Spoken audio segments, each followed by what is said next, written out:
wanted to offer a restorative pose. So I have some props here. If you have these handy, this is a great time to use them. If you don't have props, you could substitute something like this bolster. Could be like a couch cushion. Blankets, hopefully you have some extra blankets around, you could just fold up. And then there's 2 blocks if you have blocks in your yoga practice. If you don't, you could do this just without the incline. So to set this up, you'll have 1 block vertical and then the other one horizontal, just a little space between them. Then you'll take your bolster or couch cushion and place it at an angle here. So you're sort of building this angle for yourself. This is really helpful during times of loss, sadness. Could also be helpful for digestion and also helpful during maybe the winter blahs. So I'll take this 1 blanket and I'll place it here for the back of my head. And again, we just kind of play with things when we start out getting into a restorative pose. It might not be perfect, so we might need to make some adjustments. So I'll show what this looks like. It also could be really beneficial if you're pregnant. So holding on to the edge of your bolster or cushion. My feet are just bent right now. I'll show you some different options. Lay yourself down, and I can tell right away I need to adjust this blanket to support my head. You might need to do a little bit of a roll here. I just needed to move it.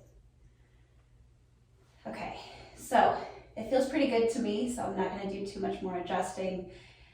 If it doesn't feel right, I would roll over, I would make more adjustments to get it to that just right place. Now for the legs, I'll show a few different options. So the feet can come a little bit wide and then take the knees together. Another option is to take the soles of the feet together and open the knees up into a diamond shape. I brought an extra blanket here to cover over my belly and my pelvis, because opening up, that's a very exposing kind of position, and sometimes it's nice to bring more weight into this region for safety. It feels more secure. Another thing for the legs would be then to extend them flat along the floor. So whatever feels good for you. I also encourage the folded blanket or something that you might have for extra weight on the belly. Again, this is a restorative, so we really want to give our weight something so that it can really release into. And then the arms can be by your sides. Now, if you have even more blankets laying around, you could fold them up and you could pat underneath your hands. That feels really nice. If you have maybe some of those weighted cloth, like, remember Beanie Babies or something like that, you could hold those in your palms. That would feel really nice.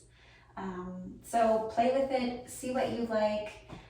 There's so many different modifications you can make to this, so make sure that you're using modifications that are just right for you. Give yourself time to be in this pose, especially if you are experiencing some sadness, some either, really sadness from loss or something, but it also could be because we don't see a lot of sun in the Midwest in the middle of winter. So opening up our heart here, but also feeling the support of the props behind me. And then you could also have another blanket that would completely cover you up. You could use an eye pillow or eye covering here, even like a folded washcloth or a folded tissue to cover the eyes. So these are all just extra options. Find what works for you. Enjoy, release, relax. When you're ready to come out of your restorative, taking your time, moving with intention. So starting with your legs, whatever position your legs were in, bring them back into that neutral place. Using your hands to help your legs if you need to. Moving whatever weight was on your belly over to the side. And then you're gonna roll. So I'm gonna roll to my right side, and you can always pause. So you could roll here, Pause for a second. And then use your top arm and press yourself back up. Be well.